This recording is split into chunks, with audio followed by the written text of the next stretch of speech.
Hello friends, welcome to helping India. तो friends, इस video में मैं पॉलिटिकल साइंस यानी master in political science IGNOU का असाइनमेंट का क्वेश्चन का आंसर डिस्कस करने वाला हूं। तो सेक्शन 1 में 3 क्वेश्चन का आंसर मैं डिस्कस करूंगा और सेक्शन 2 में 2 क्वेश्चन का। तो इस वीडियो में सिर्फ सेक्शन 1 का आंसर देखते हैं हम, और नेक्स्ट वीडियो में सेक्शन 2 का आंसर देखेंगे। ओके, तो सेक्शन 1 का जो है पहला क्वेश्चन है, discuss the key concept in the realist approach and its impact on international relations. Answer देखते हैं।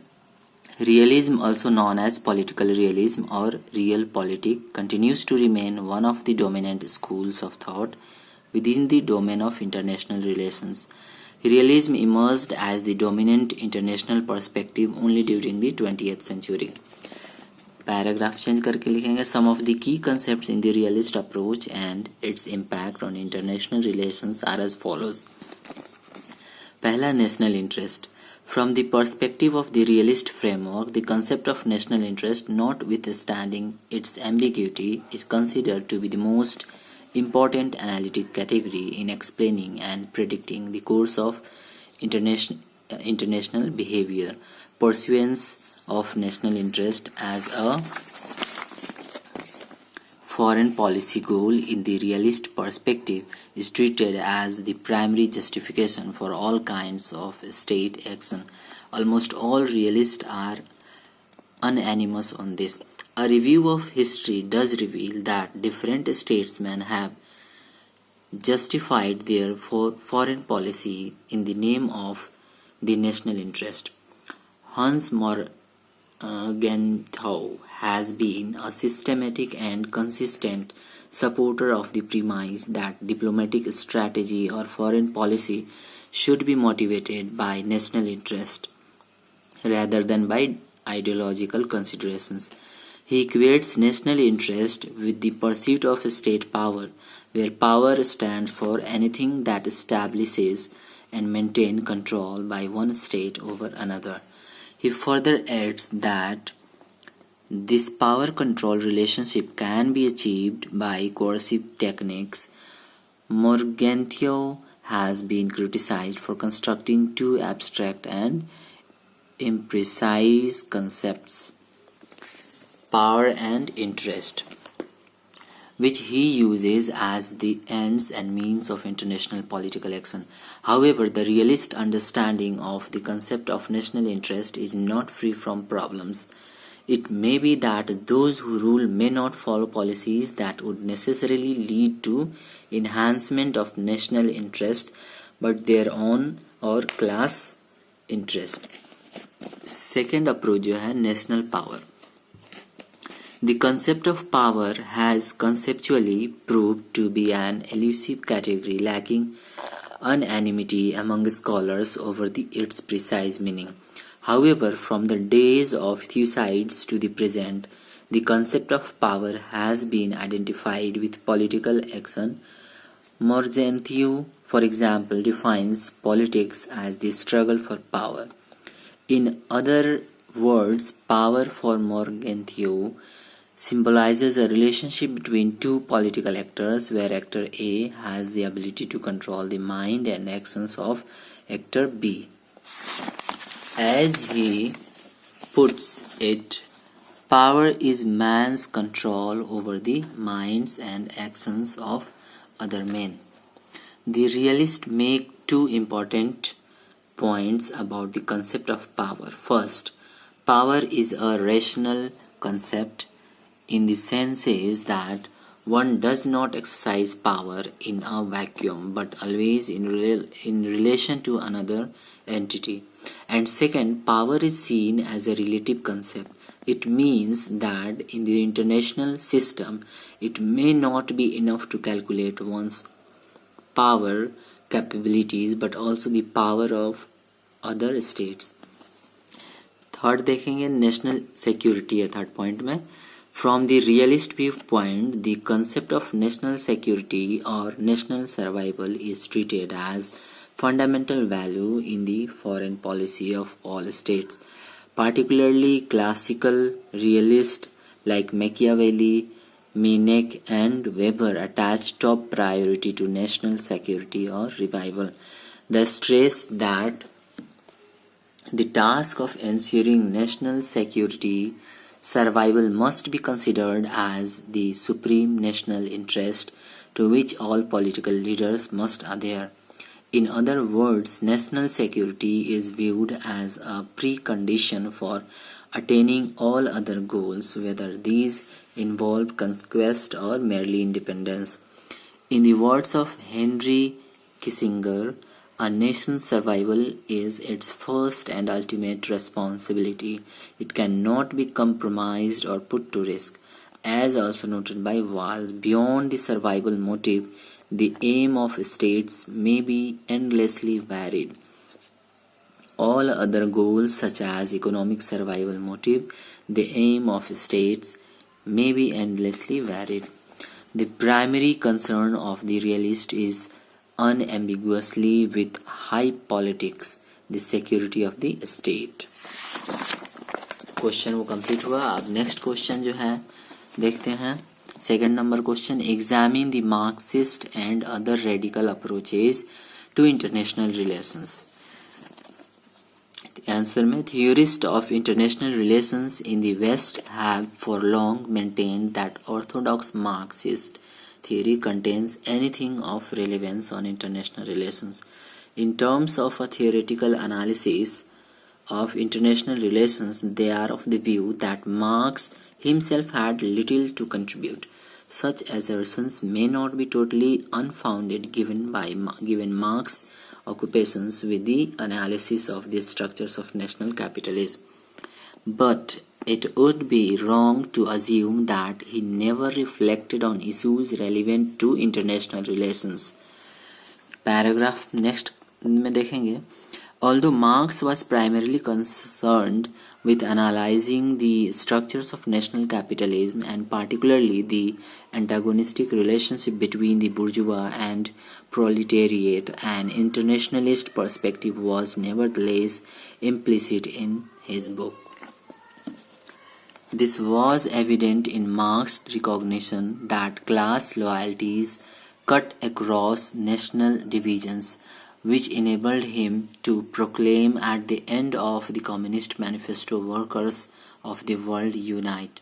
In other words, whereas liberal and realist theories hold that power is organized vertically, reflecting the division of the world into independent states, Marxism advances a theory of horizontal organization based on international class. However, the implication of viewing capitalism as an international system were not fully explored until Lenin's imperialism. Next paragraph में, Radicalism assumes the primacy of economics for explaining virtually all other phenomena. The writings of Karl Marx are fundamental to all radical thought. According to Marx, private interest control labor and market exchanges. A class inevitably arises between the controlling capitalist bourgeois class and the controlled proletariat workers. Next point में, during the evolution of the economic production processes from feudalism to capitalism, new pattern of social relations were developed. Radicals are concerned with explaining the relationship between the means of production, social relations, and power. Another group of radical beliefs centers on the structure of the global system. That structure is the byproduct of imperialism or the expansion of certain economic forms into other areas of the world. John A. Hobson theorized that expansion occurs because of three conditions: overproduction of goods and services in developed countries, underconsumption by workers, and the lower classes in developed nations because of low wages. Next point में third point है, oversaving by the upper classes and the bourgeois in the dominant developed countries. To solve these problems, developed states have expanded abroad, and radicals argue that developing countries are increasingly constrained and dependent on the actions of the developed world. अब देखते हैं radical interpretation point wise. तो first point में radicals would focus mainly on the international system structure. Political colonialism expound an imperialist system in which the economic needs of the capitalist states were paramount. In the Middle East, that meant imperialism by West to secure oil resources. तो ये answer हमारा complete हुआ. Question number 4 देखते हैं यहाँ पे, जो कि सेक्शन 1 का तीसरा क्वेश्चन है, आखिरी क्वेश्चन है. Examine the role of China as an emerging power in international relations. तो ये बहुत इंपॉर्टेंट क्वेश्चन है, अक्सर आ सकता है, एग्जाम में भी आ सकता है. About China, Napoleon had once said, it is a sleeping giant, let it sleep, for if it wakes it would shake the world. Whether Napoleon was right or not, but one thing is certainly true, that today China's presence is felt all over the world. China is one of the oldest civilizations on this earth. For several centuries it remained isolated from the rest of the world as it was self-sufficient in every respect. After the Opium War of 1840, when the British using gunboat diplomacy got the Chinese to open their ports for trade, China had to sign a series of unequal treaties. यहाँ आप underline कर लेंगे, ये important point है. Unequal treaties with almost all imperialist powers. These treaties subjugated China to all European powers and later to Japan too. In the 20th century, China witnessed far-reaching changes and experienced massive transition. First, the monarchy and with the emperor system came to an end in 1911. After that, a cultural renewal movement emerged which brought into existence a communist party. अब देखते हैं China's military capabilities. It is beyond doubt that China's dramatically expanded military might and economic development makes the states of Asia and beyond feel threatened. While it is true that a lot of information on the Chinese military is not available to the outside world, but many studies have been done on the Chinese People Liberation Army by a number of scholars. Next point में China's economic strength. As is well accepted, sheer military prowess does not make a nation a major power. China's GDP is more than the double of India's GDP. Huge investment in infrastructure have created a national power grid with ample generating capacity, a national telecom system with the largest mobile network in the world, and a national aviation system. Human capital formation is also one area China is working on. In the last 20 years, there has been tremendous progress. The debate regarding China's great power status has had a variety of interpretation. According to some scholars, China is a struggling developing country with high ambitions. To others, China is a rising or an emerging power which may in the future be powerful enough to threaten the United States, the way the Soviet Union did during the Cold War. China has always opposed the hegemony of superpowers. It has never expressed the desire of becoming a superpower or even a big power.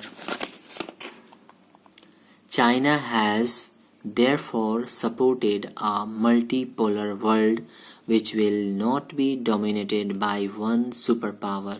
In this multipolar world, it wants to see itself as playing a crucial role. At present, China is completely involved in developing its economy.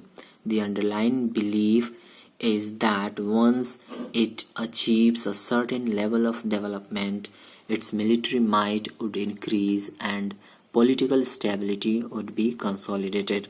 At that point, it would be in a position to be considered a superpower, although by then the US, Russia, and other nations may also become more powerful. China often behaves in such a way that others see a China threat. However, these are signs of weakness and insecurity.